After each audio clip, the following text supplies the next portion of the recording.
بسم اللہ الرحمن الرحیم۔ السلام علیکم۔ میری اس کہانی سے ہر وہ عورت اپنے آپ کو جڑا ہوا محسوس کر سکتی ہے جس نے شادی کے بعد زندگی میں بہت سے اتار چڑھاؤ دیکھے، اور خاص کر وہ عورتیں جنہوں نے اپنے شوہروں کو کم عمری میں ہی کھو دیا ہو۔ اکیلی عورت کا ماں اور باپ دونوں بن کر بچے کو پالنا کتنا مشکل ہوتا ہے، یہ بات بس وہی عورت سمجھ سکتی ہے جس نے زندگی میں یہ محنت کی ہو۔ میری اس کہانی کو اختتام تک سننے کے بعد آپ کو پتہ چلے گا کہ ایک ایسی عورت جس کے سر پر شوہر کا سایہ نہ ہو، زندگی اس پر کتنی تنگ پڑ جاتی ہے۔ ہمارا معاشرہ بیوہ عورت اور یتیم بچے کو جینے کا حق نہیں دیتا، اور مجھ سے اور میرے بیٹے سے بھی یہ حق چھین لیا گیا تھا۔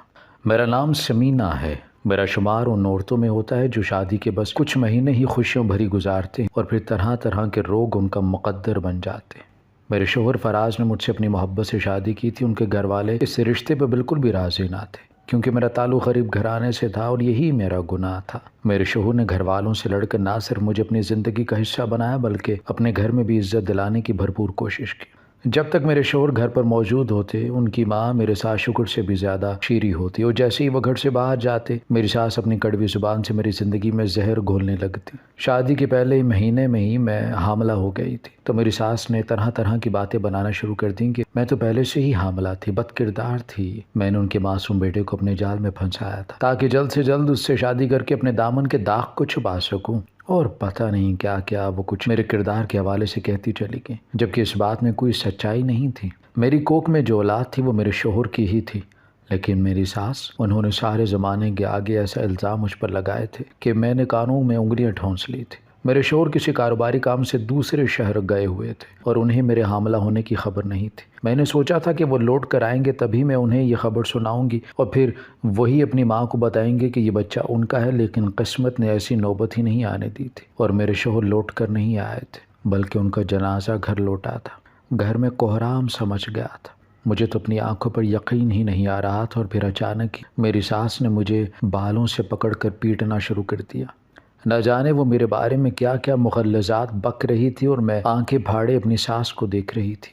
وہاں موجود لوگوں نے بڑی مشکل سے مجھے میری ساس کے چنگل سے بچایا، تو میری ساس روتے ہوئے کہنے لگیں کہ میرے بیٹے کو پتہ چل گیا تھا کہ اس کی بیوی کسی اور کے بچے کی ماں بننے والی ہے، اور اسی لیے وہ بیچارہ اس دنیا سے ہی چلا گیا۔ یہ سب اس کی وجہ سے ہوا ہے، اس کی نحوست نے میرے بیٹے کو مار ڈالا ہے۔ مجھے تو اپنے کانوں پر یقین نہیں آ رہا تھا۔ میری ساس جھوٹ پر جھوٹ بول رہی تھی، اور وہاں موجود لوگ کانوں کو ہاتھ لگائے مجھے ایسے دیکھ رہے تھے جیسے واقعی نہیں میں نے کوئی گناہ کر دیا ہو۔ مجھ پر سکتہ طاری ہو گیا تھا۔ میں اپنے حق میں ایک لفظ بھی نہ کہہ سکی تھی، اور میری خاموشی نے میرے دامن کو پوری طرح داغدار کر دیا تھا۔ میرے شوہر کا جنازہ بھی نہ اٹھا تھا اور مجھے گھر سے باہر نکال دیا گیا تھا۔ مجھے ہوش آیا اور میں نے چیخنا چلانا شروع کیا تو لوگوں نے میرے بارے میں ہی باتیں بنانا شروع کر دی۔ میرے دامن میں سوائے کانٹوں کے اور کچھ بھی نہیں بچا تھا۔ میں سسرال سے بے آسرا ہو کر اپنے گھر پہنچی تو میری بھابھی نے وہاں بھی مجھے ٹکنے نہیں دیا۔ وہ کہتی کہ جو اپنے شوہر کو کھا گئی وہ ہمارے گھر کو بھی کھا جائے گی۔ میں امید سے تھی، اور ایسی حالت میں میری بھابھی مجھ سے نوکروں کی طرح کام کرواتی۔ ماں باپ مر چکے تھے اور بھائی کو میری پرواہ نہیں رہی تھی، اور پھر جب بھابھی کا ظلم حد سے زیادہ بڑھا تو میں اپنے کپڑوں کی پوٹلی اٹھائے اپنے گھر کو بھی چھوڑ کے چلی گئی تھی۔ میرے ہاتھ میں کچھ بھی نہیں تھا، میں خالی دامن تھی۔ کچھ سمجھ نہیں آ رہا تھا کہ کہاں جاؤں گی، کس سے مدد مانگوں گی، کہ خدا نے مجھ پر رحم کھایا اور مجھے راستے میں اپنے شوہر کے بہترین دوست امجد مل گئے تھے۔ میری حالت دیکھ کر انہیں مجھ پر رحم آ گیا، اور انہوں نے مجھے اپنی گاڑی میں بٹھایا اور اپنے گھر لے جا کر سرونٹ کوارٹر میں جگہ دی تھی۔ وہیں سے میری زندگی کا نیا سفر شروع ہو گیا، اور میں ان کے بنگلے کی ملازمہ بن گئی۔ میرے لیے تو یہی بہت تھا کہ مجھے عزت سے سر چھپانے کی جگہ مل گئی تھی، اور پورے 9 مہینے بعد میں نے ایک خوبصورت سے بیٹے کو جنم دیا تھا۔ میرا بیٹا ارسل گود میں آیا تو مجھے جینے کا نیا مقصد مل گیا، اور اس دن کے بعد سے میں نے ایسی محنت شروع کی کہ آہستہ آہستہ ہمارے دن بھرنے لگے، اور میں نے اپنا ذاتی ایک چھوٹا سا کچا مکان خرید لیا۔ میں چاہتی تھی کہ میں اپنے بل بوتے پر کچھ ایسا کروں کہ میرے بیٹے کو کسی کے آگے جھکنا نہ پڑے، وہ نوکری کرے مگر کسی کا احسان نہ لے، اور میں نے اپنے بیٹے کی ایسی ہی تربیت شروع کر دی تھی۔ وہ سرکاری اسکول میں پڑھتا تھا، لیکن میں گھر پر اس قدر محنت کرتی کہ وہ ہمیشہ اول آتا، اور دیکھتے ہی دیکھتے وہ 17 سال کا ہو گیا تھا۔ اس کی 12ویں جماعت کے امتحانات ہوئے تو میں نے اس سے کہا کہ ارسل بیٹا، میں چاہتی ہوں کہ تم اب محنت شروع کرو اور کوئی نوکری تلاش کرو۔ میں ابھی تک بنگلے پر ہی کام کرتی تھی۔ ارسل کہنے لگا کہ اماں آپ فکر نہ کریں، میں خود کوئی نوکری ڈھونڈ لوں گا اور پھر آپ کو بھی کام نہیں کرنے دوں گا۔ وہ ایک ہفتے تک نوکری کی تلاش میں یہاں وہاں بھٹکتا رہا اور پھر دل چھوڑ کر بیٹھ گیا۔ کہنے لگا کہ اماں، ہم جیسے لوگوں کے لیے نوکریاں نہیں ہوتی ہیں، جہاں جاؤ لوگ تجربہ پوچھتے ہیں، بنا نوکری کے تجربہ کیسے آ سکتا ہے؟ میں نے ارسل کو سمجھایا کہ بیٹا، یہ دنیا اتنی ہی مشکل جگہ ہے جہاں انسان کو اپنا منوانا پڑتا ہے۔ میری بات سن کر وہ پھر دوبارہ نوکری کی تلاش میں سرگرداں ہو گیا اور پورے 1 مہینے بعد اس نے مجھے بتایا کہ اسے شہر کے ایک بڑے مال میں نوکری مل گئی ہے۔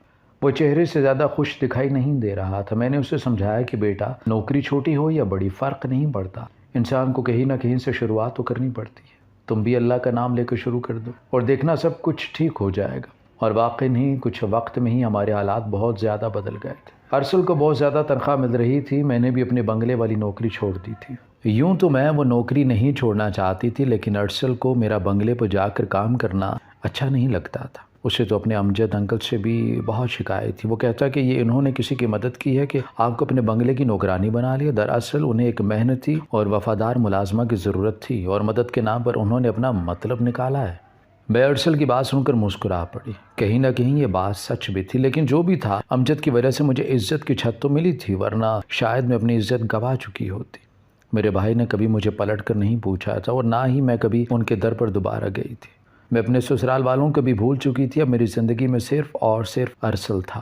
ارسل کو یہ نوکری کرتے ہوئے 3 مہینے ہی گزر گئے تھے۔ ایک شام وہ مال سے ایک بہت قیمتی اور مہنگا پرفیوم اٹھا کر لے آیا اور مجھے دیکھ کر کہنے لگا کہ اماں، یہ تمہارے لیے تحفہ ہے۔ اس پرفیوم کی شیشی بتا رہی تھی کہ وہ کوئی بہت ہی مہنگا پرفیوم تھا، اسی لیے میں نے بڑی احتیاط سے اپنے ہاتھوں میں پکڑا اور کہا کہ ارسل، یہ تم کہاں سے لائے ہو؟ اس کی کیا ضرورت تھی بھلا؟ ارسل نے مسکرا کر میری طرف دیکھا اور کہنے لگا، اماں، تم نے ساری زندگی بغیر خوشبو کے گزار دی ہے۔ میں چاہتا ہوں کہ اب تم بھی خوش رہو، اسی لیے میں تحفے میں تمہارے لیے خوشبو لے کر آیا ہوں تاکہ تمہیں زندگی کی خوبصورتی کا احساس ہو۔ ہر رات اس پرفیوم کو لگا کر سونا، تمہیں بہت ہی اچھی نیند آئے گی اور مجھے بھی خوشی ہوگی۔ ارسل کی بات سن کر خوشی سے نہال ہو گئی تھی میں۔ میرا بیٹا اتنا بڑا ہو گیا تھا کہ میری خوشیوں کی پرواہ کرنے لگ گیا تھا۔ میری آنکھوں میں آنسو آ گئے تھے، کیونکہ میں ایک ایسی عورت تھی جس نے اکیلے اپنے بیٹے کو پروان چڑھایا تھا، اور اب جب وہ اپنا بیٹا زندگی میں کسی قابل ہو رہا تھا تو یہ خوشی سنبھالے نہ سنبھل رہی تھی مجھ سے۔ میں نے ارسل کا ماتھا چوما اور وہ پرفیوم سنبھال کر رکھ لی۔ ویسے بھی بہت ہی مہنگا معلوم ہو رہا تھا۔ میرے پوچھنے کے باوجود بھی ارسل نے اس کی قیمت مجھے نہیں بتائی تھی۔ وہ یہ کہہ گیا تھا کہ اماں، یہ تمہارا تحفہ ہے اور تحفے کی کوئی قیمت نہیں ہوتی، بس خوشی اور محبت ہوتی ہے۔ رات جب میں سونے کے لیے لیٹی تو ارسل میرے کمرے میں آ گیا اور کہنے لگا کہ اماں، میرا لایا ہوا پرفیوم تو لگاؤ، مجھے خوشی ہوگی کہ میری ماں میرے تحفے کو پسند کر رہی ہے۔ بیٹے کی خوشی دیکھ کر میں نے جلدی سے پرفیوم لیا اور اپنے اوپر سپرے کر لیا۔ ارسل کا چہرہ خوشی سے چمک اٹھا اور مجھے شب بخیر کہہ کر وہ کمرے سے نکل گیا تھا۔ میں بستر پر لیٹی اور مجھے ایسی نیند آئی کہ پھر صبح ہی میری آنکھ کھلی تھی، لیکن یہ دیکھ کر میری جان نکل گئی کہ میری نئی لال رنگ کی شرٹ پر بڑے بڑے سیاہی کے دھبے آ چکے تھے۔ میں نے ہر طرح سے چیک کیا، لیکن پتہ نہیں وہ دھبے کیسے لگ گئے تھے۔ میں نے جلدی سے اس جوڑے کو دھو کر ڈال دیا، لیکن اس کے باوجود بھی وہ دھبے نہیں ہٹے۔ ارسل کو 11 بجے مال میں جانا تھا تو وہ 10 بجے کے قریب اپنے کمرے سے تیار ہو کر نکلا۔ میں صحن میں ہی پریشان بیٹھی تھی۔ مجھے دیکھ کر میرے پاس آ گیا اور کہنے لگا، اماں، کیا ہو گیا ہے؟ میں نے اسے بتایا کہ پتہ نہیں کیسے میرے کپڑوں پر سیاہی لگی ہے، تو وہ کچھ حیران ہوا اور کہنے لگا کہ اس میں اتنی پریشانی کی کیا بات ہے، میں آپ کو نئے کپڑے بنا دوں گا۔ میں اداسی سے مسکرائی اور کہا کہ بیٹا، بات نئے کپڑوں کی نہیں ہے، بات یہ ہے کہ اچھا خاصا نیا جوڑا خراب ہو گیا ہے۔ انسان بہت محنت سے کماتا ہے، اس طرح چیزوں کا خراب ہونا مجھ سے برداشت نہیں ہوتا۔ میری بات سن کر وہ ہنس پڑا اور کہنے لگا، اماں، آپ بھی نا چھوٹی چھوٹی باتوں پر دکھی ہو جاتی ہیں، میں آپ کو نئے کپڑے دلوا دوں گا نا، اب مجھے ناشتہ دیں۔ میں نے اسے ناشتہ کروایا اور وہ نکل گیا۔ میں سارا دن یہی سوچتی رہی کہ میرے کپڑوں پر یہ سیاہی کے داغ کیسے لگے ہیں۔ بہت سوچنے کے باوجود بھی مجھے کچھ سمجھ نہیں آ رہا تھا۔ شام کو میرا بیٹا گھر آیا تو پھر میرے لیے ایک اور قیمتی تحفہ لے کر آیا۔ میں نے غصے میں اسے ڈانٹا اور کہا کہ یہ اتنے مہنگے مہنگے پرفیوم لانے کی کیا ضرورت ہے بھلا؟ تم کل ہی تو اتنا مہنگا پرفیوم لے کر آئے تھے۔ میں ویسے بھی کہیں نہیں جاتی جو اتنی مہنگی خوشبوئیں استعمال کروں گی۔ میری بات سن کر ارسل اداس ہو گیا اور کہنے لگا کہ میں جانتا ہوں اماں، میرے مرحوم باپ کو خوشبو بہت پسند تھی۔ آپ خود ہی تو بتاتی ہیں کہ اب شادی کے بعد ہر وقت خوشبو استعمال کرتی تھی، تو پھر اب میری لائی ہوئی خوشبو پر کیوں اعتراض کر رہی ہیں؟ اگر میری جگہ ابا لاتے تو آپ خوشی خوشی رکھ لیتی نا۔ ارسل کی اداس سے مجھ سے دیکھی نہ گئی۔ میں نے کہا کہ اچھا ٹھیک ہے، میں منع نہیں کرتی، لیکن تم اداس نہ ہو۔ وہ کہنے لگا کہ اماں، ہر رات یہ لگا کر ہی سونا، خواب میں ابا نظر آئیں گے۔ اس کی بات پر میں مسکراتی تھی۔ واقعی میرے شوہر کو خوشبو بہت پسند تھی۔ اس رات بھی ارسل کے کہنے پر میں نے خوشبو لگا لی، لیکن جب صبح میری آنکھ کھلی تو میرے کپڑے سیاہی سے بھرے ہوئے تھے۔ میں حد سے زیادہ پریشان ہو گئی تھی کہ میرا دوسرا جوڑا بھی پوری طرح برباد ہو رہا تھا۔ ارسل اٹھا تو یہی بات میں نے اس سے بھی کہی، لیکن وہ کہنے لگا کہ اماں یہ کوئی بڑی بات نہیں ہے، آپ کیوں اتنا پریشان ہوتی ہیں؟ ارسل کا رویہ بالکل نارمل تھا، جبکہ میں بہت زیادہ پریشان تھی، کیونکہ آج تک ابھی ایسا کچھ نہیں ہوا تھا۔ میں سارا دن انہی خیالوں میں گم رہی، پتہ نہیں یہ سیاہی کے داغ دھبے کیسے لگ رہے تھے۔ کچھ بھی تو سمجھ میں نہیں آ رہا تھا، نہ کوئی سراغ میں رہا تھا۔ شام کو جب ارسل آیا تو ایک نیا پرفیوم اٹھا کر لے آیا۔ میں نے بنا کچھ کہے پرفیوم رکھ لیا اور رات کو جب لگا کر سوئی تو صبح اٹھنے پر مجھے پھر میرے کپڑے سیاہی سے بھرے ہوئے ملے تھے۔ مجھے لگ رہا تھا کہ یہ سب پرفیوم لگانے کی وجہ سے ہو رہا ہے۔ دکان والا شاید میرے بیٹے کو بے وقوف بنا رہا تھا اور مہنگے پرفیوم کے نام پر کوئی خراب چیز دے رہا تھا۔ یہی سوچ کر مجھے غصہ آنے لگا کہ ارسل کو جب ان چیزوں کا کچھ پتہ نہیں تو پیسے ڈالنے کی کیا ضرورت ہے۔ میں یہی سب سوچ رہی تھی کہ دروازہ زور سے بجنے لگا۔ میں نے دروازہ کھول کر دیکھا تو سامنے ہی فقیرنی کھڑی تھی۔ مجھے دیکھ کر کہنے لگیں کہ باجی کچھ تو دے دو۔ وہ کئی سالوں سے میرے دروازے پر آ رہی تھی اور میں اسے اچھی طرح سے پہچانتی تھی۔ میں نے کہا کہ ایسا کرو، آج تو میرے مہنگے پرفیوم لے کر چلی جاؤ، میں ان سے بڑی عاجز آ گئی ہوں۔ ویسے بھی میرا بیٹا شام کو نیا پرفیوم لے آئے گا، میں اتنا ڈھیر رکھ کر کیا کروں گی؟ میری بات سن کر وہ خوش ہو گئی۔ میں نے تینوں چاروں پرفیوم کی بوتل اٹھائی اور اس کے سامنے لا کے رکھ دی اور کہا کہ یہ لے جاؤ اور عیش کرو، بڑا ہی مہنگا اور قیمتی پرفیوم ہے، بس پتہ نہیں کیوں کپڑوں پر سیاہی چھوڑ دیتا ہے، جبکہ اس کی خوشبو ایسی ہے کہ دل مو لیتی ہے۔ فقیرنی نے پرفیوم کی وہ ساری بوتلیں اٹھائیں اور الٹا پلٹا کر دیکھنے لگے اور پھر زور زور سے ہنسنے لگے۔ مجھے لگا کہ شاید اس کا دماغ خراب ہو گیا ہے یا پھر اسے گرمی لگ گئی ہے۔ وہ تو ہنستے ہی چلی جا رہی تھی اور پھر کافی دیر بعد جب اس کی ہنسی رکی تو اس نے اداس آنکھوں سے مجھے دیکھا اور کہنے لگی کہ بی بی تیرا بیٹا بھی اسی کام میں لگ گیا ہے جو سالوں پہلے میرے بیٹے نے کیے تھے اور جس کی وجہ سے آج میں فقیرنی بنی ہوئی ہوں۔ اس فقیرنی کی بات سن کر میں چونک گئی۔ مجھے لگا کہ میری جان نکل گئی۔ وہ کیا کہنا چاہ رہی تھی؟ کس کام کی بات کر رہی تھی؟ اس کے بیٹے نے کیا کیا تھا اور میرا بیٹا کیا کر رہا تھا؟ میں بہت زیادہ پریشان ہو گئی تھی اور اس فقیرنی سے کہا کہ مجھ سے پہیلیاں نہ بجھاؤ بلکہ سیدھے مجھے بتاؤ کہ کیا بات ہے، کیا کیا تھا تمہارے بیٹے نے اور ان پرفیوم میں ایسا کیا ہے؟ اس نے سرد آہ بھری اور کہنے لگیں کہ تمہارے لیے یقین کرنا مشکل ہوگا کیونکہ میں نے بھی شروع میں اس بات پر یقین نہیں کیا تھا، لیکن جب بعد میں سارا سچ میرے سامنے آیا تب تک بہت دیر ہو چکی تھی۔ تم دیر نہ کرنا اور میری بات کو غور سے سننا اور سمجھنے کی کوشش کرنا۔ میں تو اپنے گھر کو نہ بچا سکی لیکن تم اپنے گھر کو ضرور بچا لینا۔ اس فقیرنی کی باتوں نے تو میرے رونٹے کھڑے کر دیے تھے۔ میں تو پہلے ہی بیوہ تھی، ساری زندگی مشکل میں کاٹی تھی، اب جا کر تو مجھے سکھ دینے کا موقع مل رہا تھا پر وہ مجھے ڈرا رہی تھی۔ میرے غصے میں کہا بتاؤ بھی کہ کیا بات ہے، کیوں مجھے ڈرا رہی ہو؟ میری جان نکل رہی ہے، تم بھی جانتی ہو کہ میں نے کیسی زندگی کاٹی ہے۔ اور پھر آہستہ آہستہ اس نے ایک ایسے راز کا انکشاف کیا کہ میرے رونٹے کھڑے ہو گئے۔ میں سوچ بھی نہیں سکتی تھی کہ اس پرفیوم کے پیچھے اتنا بڑا بھیانک سچ چھپا ہوگا۔ اس کی بات سن کر مجھے لگا کہ میں اپنے پیروں پر کھڑی نہیں رہ پاؤں گی۔ میرا بیٹا میرے ساتھ ایسا کیسے کر سکتا تھا؟ میں نے تو اس کی تربیت اور پرورش میں کوئی کمی نہیں چھوڑی تھی، ہزاروں تکلیفوں کے باوجود بھی اسے حلال کا لقمہ کھلایا تھا اور میرا وہی بیٹا میرے ساتھ اتنا بڑا کھیل کھیل رہا تھا۔ میں اپنی جگہ چکرا کر بیٹھ گئی تھی اور میری آنکھوں سے زار و قطار آنسو بہہ رہے تھے۔ مجھے یقین نہیں ہو رہا تھا کہ مجھے کسی اور نے نہیں بلکہ میرے بیٹے نے دھوکہ دیا ہے، میرے بھروسے کو توڑا ہے۔ میں نے آج تک اس میں اچھے اور برے کی تمیز سکھائی تھی۔ مجھے لگ رہا تھا کہ میری عمر بھر کی ریاضت بیکار چلی گئی ہے کیونکہ میرا بیٹا ایک غلط راستے کا مسافر بن گیا تھا۔ وہ دکھ سے مجھے دیکھ کر مسکرائی اور کہنے لگیں کہ باجی میں تو اپنے بچے کو نہ بچا سکی لیکن آپ اپنے بیٹے کو ضرور بچا لینا۔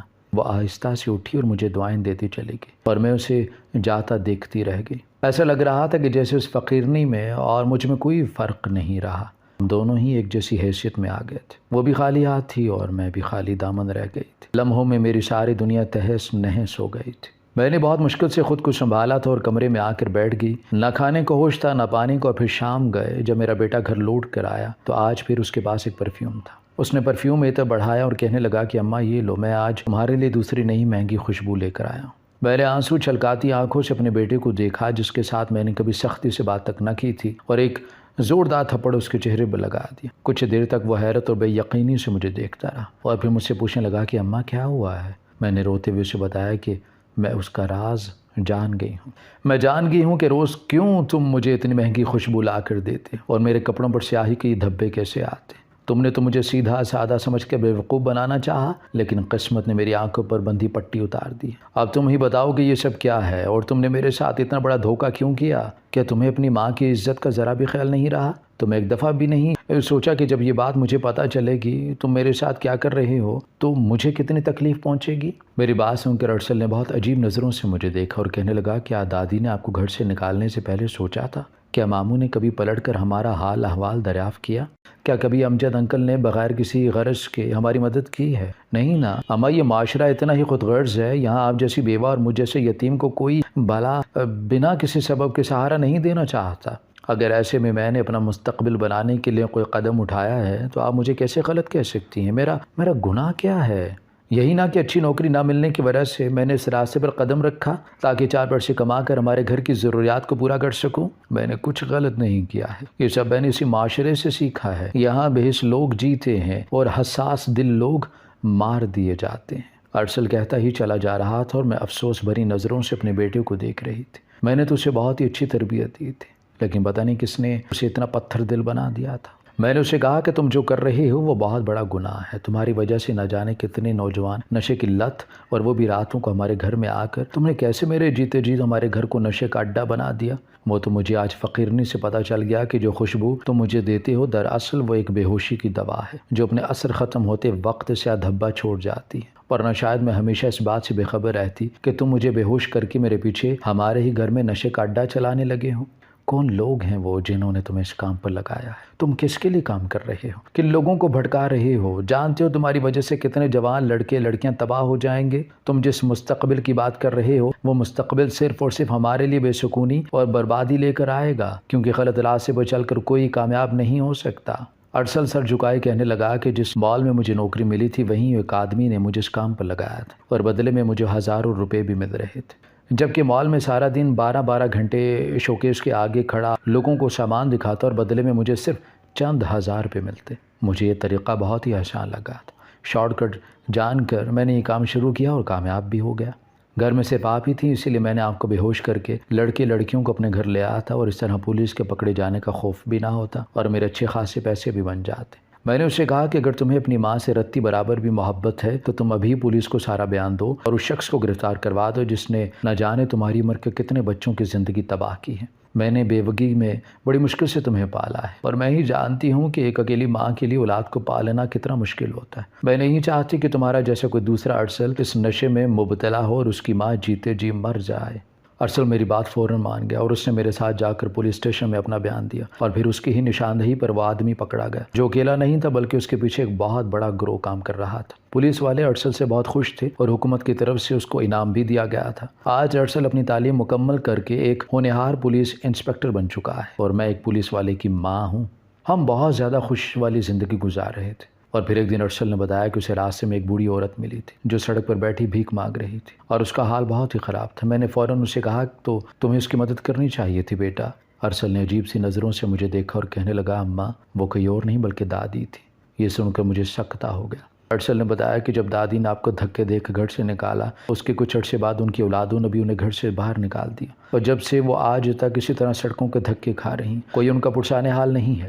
میں نے انہیں سڑک سے اٹھا کر اولڈ ایج ہوم میں داخل کروا دیا۔ یہ کہہ کر ارسل خاموشی سے اپنے کمرے میں چلا گیا، اور میں سوچ رہی تھی کہ کسی کی زندگی برباد کر کے ہم کبھی خوش نہیں رہ سکتے۔ دنیا ایک ایسا گول چکر ہے جس میں ہم گھوم پھر کر اسی مقام پر پہنچ جاتے ہیں جہاں ہم نے کبھی کسی دوسرے کو پہنچایا ہوتا ہے۔ ایک عورت کو ہمیشہ ثابت قدم رہنا چاہیے اور ہر آزمائش پر صبر و شکر کر کے زندگی میں آگے بڑھنا چاہیے۔ ایک نہ ایک دن اسے اس کا مقام مل ہی جاتا ہے۔ میں آج بھی پولیس انسپکٹر ارسل خان کی ماں بن چکی ہوں۔ ہماری ویڈیو اگر آپ کو پسند آئی ہے تو ضرور لائک کیجیے، اپنی رائے دینا چاہیں تو کمنٹس کیجیے، اچھی لگے تو شیئر کیجیے۔ اس کے ساتھ ساتھ اگر آپ نے ہمارا چینل سبسکرائب نہیں کیا تو ضرور کیجیے، اور بیل آئیکن پر لازمی کلک کیجیے تاکہ ہماری ہر آنے والی ویڈیو آپ تک بر وقت پہنچ سکے۔